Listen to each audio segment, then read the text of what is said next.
You're now watching the Good, Bad, and Ugly podcast featuring Kevin Bunk, John Downs, and Reese Jantz.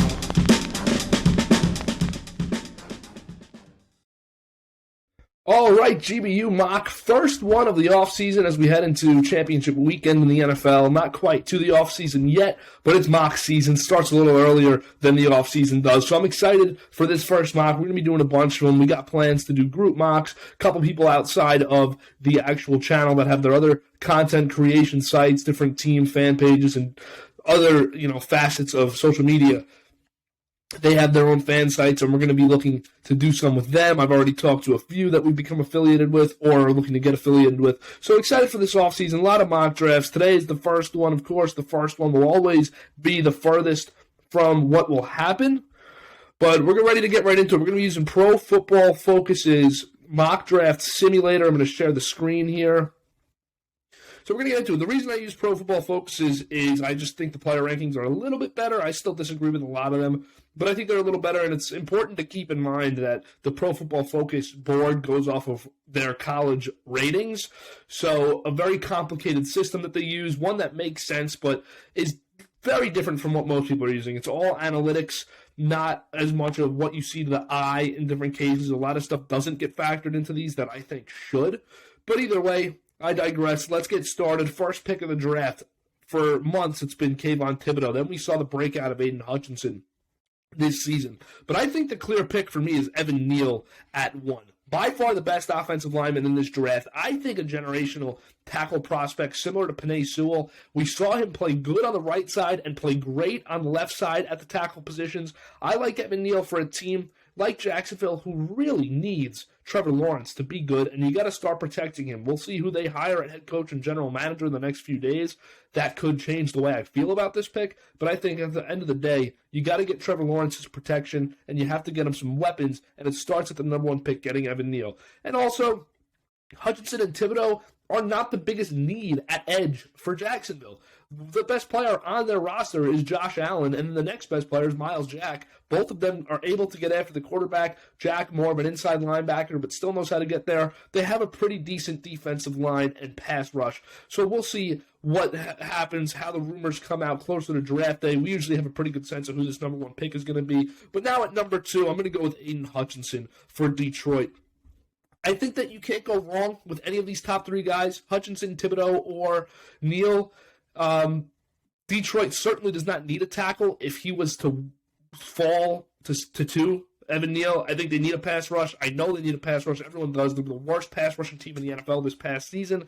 And Hutchinson's a local kid. It's a pretty good story that a kid from Michigan grew up there, is going to end up in Detroit. I think that this is a pretty sure pick at this point in the offseason. Obviously, even that changes. But as far as certainty goes in this draft, I think Hutchinson at 2 is a very certain one, unless Detroit was to trade out with a quarterback jumping up the draft board late in the process.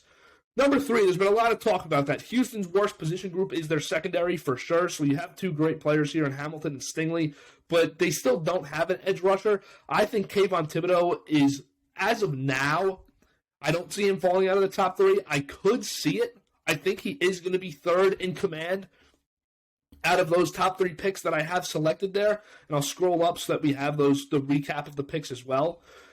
Houston just needs players. So, if you're picking in the top 5, you just need players. There's not a quarterback available that I would pick over investing in Davis Mills. So that could be another way that they go in this draft, is taking offensive line. They already have Tunsil at tackle, so Evan Neal's a guy that they might not try to go to. I don't think they're going to release Tunsil this offseason. I think Tunsil's going to be sticking around for next season, and we've seen him be a great tackle, so they're going to roll with him. Thibodeau's my pick at 3. I think he's too good not to pass up. For a team like Houston, if he gets there, he's arguably the best player in this draft. Number 4, oftentimes mocked, Hamilton, Stingley. Not here for me. Stingley, the ankle injuries are a slight concern for me in this draft, especially going this high, but the Jets pick at 4 and 10, and general manager Joe Douglas, both of his first-round selections, last year he had 2, but Zach Wilson was used on one of them, but the other 2 that he's made in his first 2 seasons as the Jets general manager are offensive linemen. I think he's going to try to continue to solidify this, so I go a little bit down to Ikem Ekwonu here. Jets lack the right side of the offensive line. He can play tackle and guard. I prefer him at guard. But with Becton hopefully coming back for the Jets at tackle, if it's not, it'll still be George Fant, who was very good last season, a top 5 left tackle in the league somehow. Elijah Vera-Tucker was on PFF's all-rookie team. Very good draft pick last season. That solidifies the left side of the Jets O-line. They still need a center. Tyler Linderbaum is someone that I would not complain with the Jets getting here. I actually think he is the second best offensive lineman in this draft, but I think the Jets will go with Ekwonu, a very versatile lineman, plays both right sides, both positions on the right side, pardon me. Then we get to the Giants at 5. Kyle Hamilton falls. Kyle Hamilton's my pick. I think Jabril Peppers is out the door for the Giants. It opens up the safety position. This is a great player. He's a unicorn at safety. He plays corner. He plays linebacker. I don't think it's Jamal Adams' situation either, where you're taking him too high because he only plays box safety and you're losing coverage. Hamilton's an absolute ball hawk, and he's just a freak athlete. Best athlete in this draft, him and Linderbaum. It's going to be a great pick, whoever gets Hamilton. I think it might be a little high for a safety. I do understand your argument, but for this Giants defense, it's pretty good already. And if they can get an offense that can stay off the field, adding Hamilton to this defense would make them a top 15 defense in the league. Then we go to pick number 6, where I think it's a pretty easy one. If they don't trade out of it, you got to go offensive line here. It's Tyler Linderbaum for me. I said it before. I think he's the best athlete with Kyle Hamilton, and I think he's the second best lineman in this draft. The Jets might just be going in a different direction on the right side. That's why I picked Ekwonu, who's also a great player that I think highly of. Linderbaum's tape at Iowa is unbelievable. Best center prospect I've ever watched. Worthy of a top 10, top 5 selection. You could argue any team to take him that I've already said. I don't think that Linderbaum is a player. Maybe positional value overtakes at edge and tackle, but Tyler Linderbaum is a freak of a player. Awesome player. Carolina needs to beef up that offensive line, but I could see this pick being dealt for a veteran quarterback anyways. But we'll see as the draft goes on. Then we move to pick number 7. Giants are back on the clock, and give me Charles Cross. Giants offensive line, notoriously bad. Dave Gettleman has messed up every pick by not taking offensive linemen except for the Andrew Thomas one. Time to add the right tackle to that offensive line. Solder didn't work. I don't think they're going to rock with Matt Pert. I don't think that Joe Shane, the new general manager, is locked in on doing that. But I really like Cross. I think he's a great player, and that's my 4th offensive lineman going in the top 7 here. 3 very needy teams at offensive line with the Giants, Panthers, and Jets. 4 straight picks for those 2 teams. And then Evan Neal, of course, my number 1 pick. So let's move to Atlanta, who needs help in the secondary. A.J. Terrell was awesome this past season. Let's add him a running mate at corner in Derek Stingley. Like I said, injuries are slightly concerning for me. A guy that has repeated ankle injuries does concern me. His production definitely slowed down after year 1 on the stat sheet, but that's because teams stopped throwing his way when he was on the field. Absolute lockdown corner when healthy. Can he stay healthy? It's the only knock that I personally have on Derek Stingley. Don't think he falls out of the top 10. I don't know if he even falls out of the top 5. We'll know closer to draft day. Pick number 9. Denver needs a quarterback. With the hiring of Nathaniel Hackett, I do think Aaron Rodgers is going to be their quarterback next season if he doesn't stay in Green Bay. But for the sake of this, we're not doing mock drafts with trades just yet. So I'm going to go Sam Howell from North Carolina. He is my QB1 as well as PFF's. I think the Kenny Pickett thing was a little bit too hyped up, and Sam Howell's play is getting him too much hate. I don't think North Carolina put a good team on the field this year, and Howell did the best he could with it. I still think he might need a couple games to sit to start this season, see the NFL, get him in those preseason games, of course, and then let him sit the first few weeks if you still have Bridgewater there. If you still have Drew Lock there, let those guys play it. But we'll see what that quarterback room looks like going into next season. I do believe it will be Aaron Rodgers or a veteran going in there with Nathaniel Hackett as the new head coach. Pick 10, Jets are back up.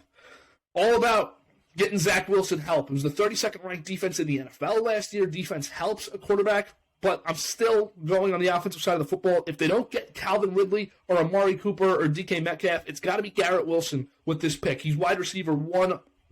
Couple guys right behind him, though, and I think Garrett Wilson just does everything too well to not take him. He's not getting talked about in the regard of guys like Jerry Jeudy, Jamar Chase, but I think he's actually right there. Maybe Chase was better at the draft. Definitely he was, but I still think Garrett Wilson's right there with the first-round picks, the top wide receiver picks prior to him. Of course, the rare Julio Jones type of guy surpasses that. Jamar Chase was one of those guys.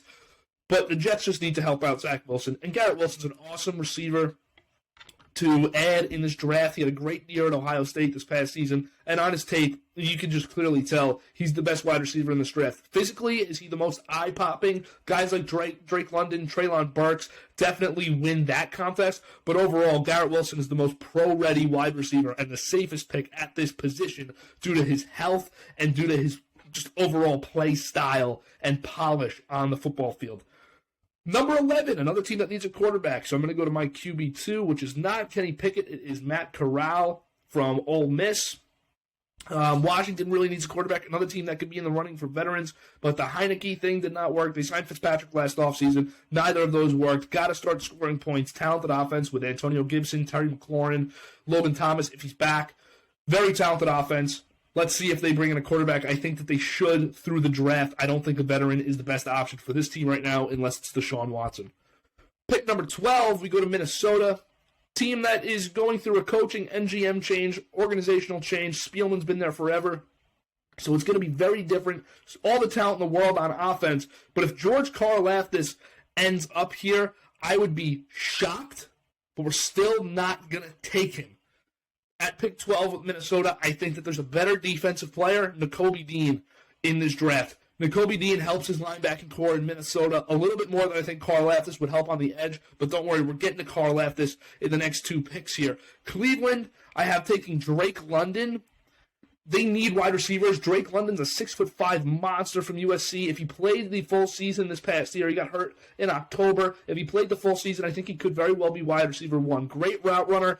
Great size, very good hands, a little bit slow, but overall, I think this guy has the highest ceiling of the wide receivers in this draft, along with Treylon Burks. Now 14, Karlaftis is going to go. Baltimore needs help on defense. They just fired Wink Martindale, the defensive coordinator, because of the defensive lapses this season. They got to help out Lamar Jackson by holding opposing teams to less points. Lamar's awesome. We know that there's a knock on his ability to throw to win, but if the defense can get some more stops, you don't have to throw to win. They need an edge rusher without Judon. They lacked that edge presence this past season, and Baltimore's great at adding those defensive guys in the front seven. I think that this will be a home run pick if it falls to them, and I do think Karlaftis could actually fall. I know I contradict myself from what I said during the Minnesota pick, but I do think that Karlaftis actually could fall. So Miami picks 15, 16, and 19, so a lot of room for them to kind of get comfortable with the board and know a couple guys that they'd want to take with 3 first-round picks very close to each other, 3 within 5 picks from 15 to 20.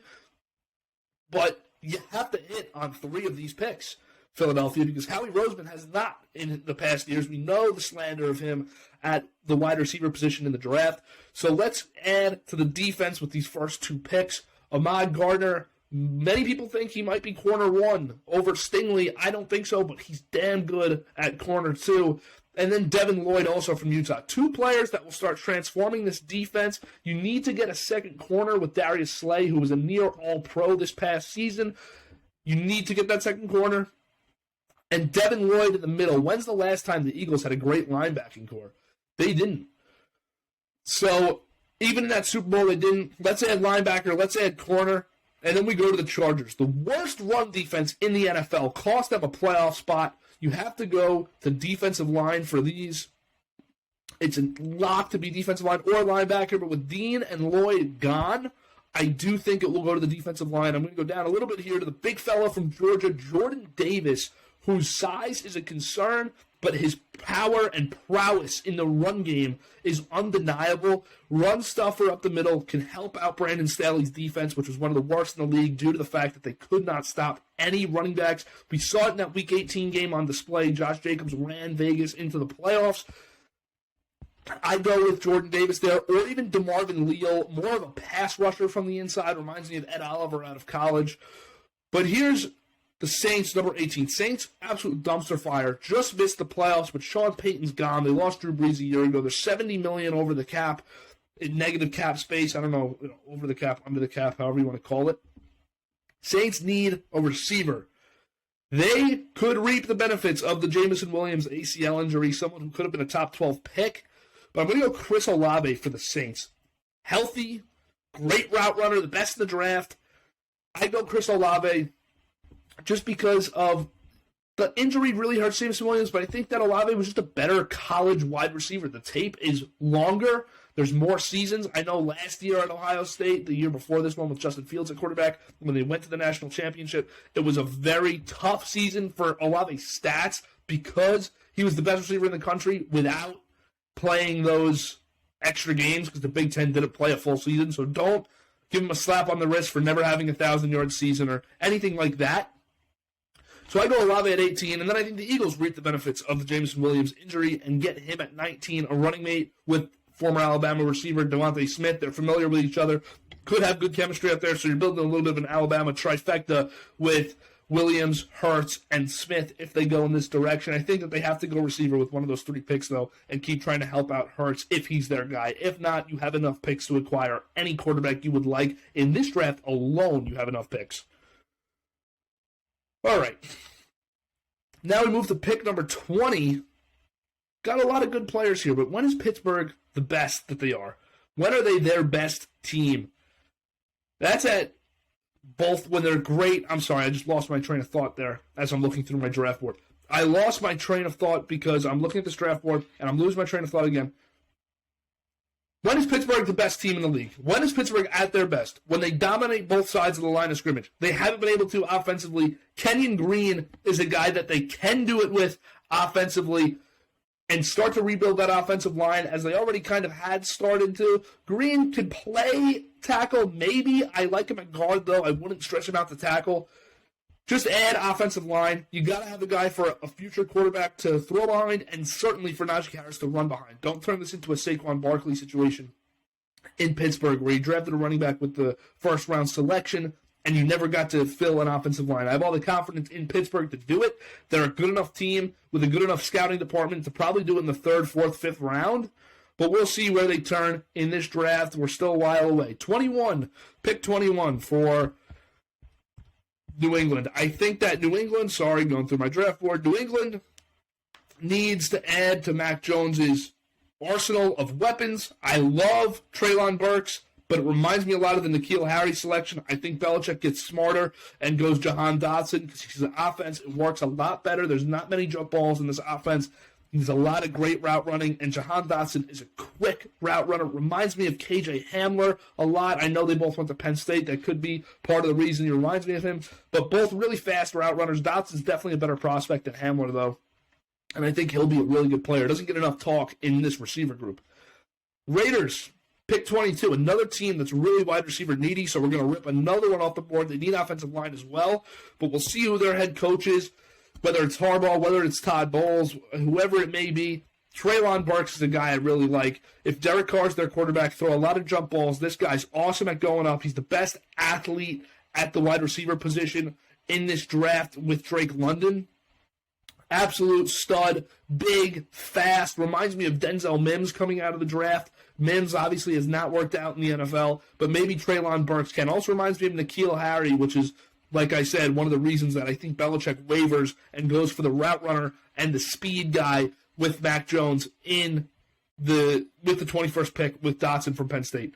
Let's go to pick 23, a team that really needs corners. Kaiir Elam is here. He's my corner 3, and he goes easily. They thought Malcolm Butler maybe could fill that role at corner. He did not for Arizona, and they lost Patrick Peterson last season to Minnesota. He was done anyways. Time to get a corner. Got to get a better defense here, and it starts with getting a corner in this draft. Deep corner draft. We still have 3 guys here, Roger McCreary, Andrew Booth Jr., and Trent McDuffie, who are very, very good corners. And now Dallas is on the clock. A lot of skill in Dallas. They need to win next year. They're going into an offseason here where it's Super Bowl or bust for the following season. I felt it was this year even. Dak, Amari Cooper, CeeDee Lamb, Ezekiel Elliott, Tony Pollard, Dalton Schultz. Good offensive line. Micah Parsons, Trevon Diggs, all the talent in the world on this roster didn't get out of the first round. How do you get out of the first round? I don't know what this team's going to look like at the draft. I really don't, because Amari Cooper might be gone. Dalton Schultz might be gone.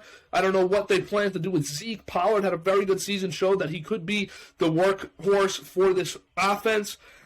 I'm going to go Dallas. I'm going to add to the defense, and I'm going to get David Ojabo to rush with Micah Parsons. Add a dominant player to this group. I think Ojabo's very underrated because of the production that Hutchinson had on the opposite side of the line. I think a lot of Hutchinson's production is because of Ojabo and his skill. You could say it for both ways, though. I could, say that Ojabo's production was a lot because of Hutchinson, because they couldn't leave Hutchinson alone. Ojabo was left alone. But I think that both of them really fed off of each other's success on opposite ends of the line. Let me go to Buffalo, a team that had an unfortunate loss in the division round, one of the greatest games I've ever seen. They don't need to add much to win a Super Bowl, but I would try to keep adding to this secondary or to this pass rush. The secondary is aging. Guys like Poyer and Micah Hyde, who were fantastic this past season, but the secondary is aging. I'm going to go to the edge, though, for Drake Jackson for Buffalo. I also really like Zion Johnson at guard for Buffalo at this pick, but at pick 26, we have Tennessee. I'm trying to move a little bit faster here with these late picks. At pick 26 for Tennessee, I'm going to go quarterback. They lose their game in the playoffs because of Tannehill. They come up short once again because of Tannehill. I'm going to go Kenny Pickett for this pick. Desmond Ritter's another guy that I like, probably just as much, but I think Pickett will get the praise towards draft a little more than Ritter. So Pickett at 26.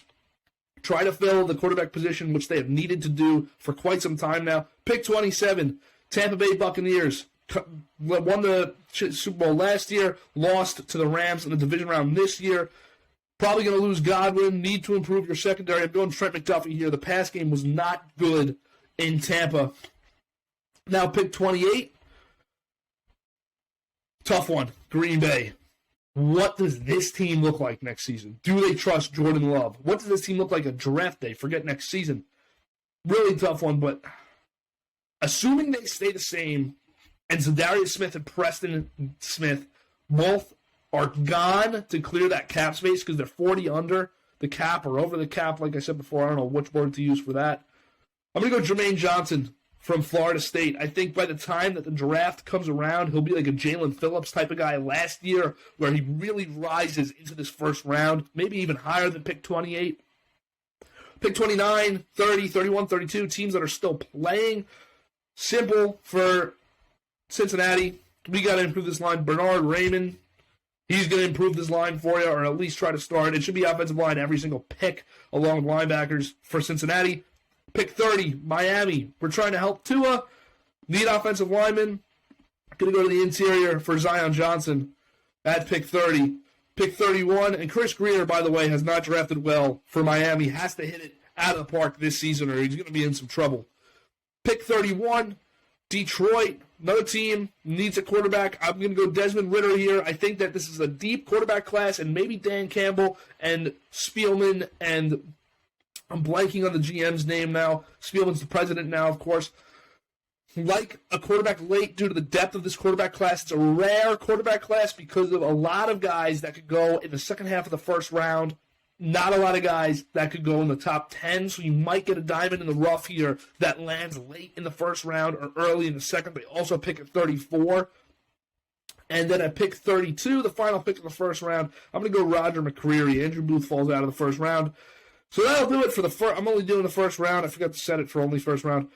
But I'll go through the picks again here pretty quick. Evan Neal, Aiden Hutchinson, Kayvon Thibodeau, Ikem Ekwonu, Kyle Hamilton, Tyler Linderbaum, Charles Cross, Derek Stingley, Sam Howell, Garrett Wilson, Matt Corral, N'Kobe Dean, Drake London, Carl Laftis, Gardner, Lloyd, Davis, Olave Williams, Kenyon Green, Jahan Dotson, Traylon Burks, Kyrie Elam, David Ojabo, Drake Jackson, Kenny Pickett, Trent McDuffie, Jermaine Johnson, Bernard Raymond, Zion Johnson, Desmond Ridder, Roger McCreary. We'll see how this changes as the offseason goes on. I think that, we're very early in the process right now, and this is going to be a terrible, terrible draft come draft day, as all first mock drafts are. But I was excited to do it, happy to do it. I think that we have a pretty good idea, though, of who those top 5, 6 guys are going to be, as we always do.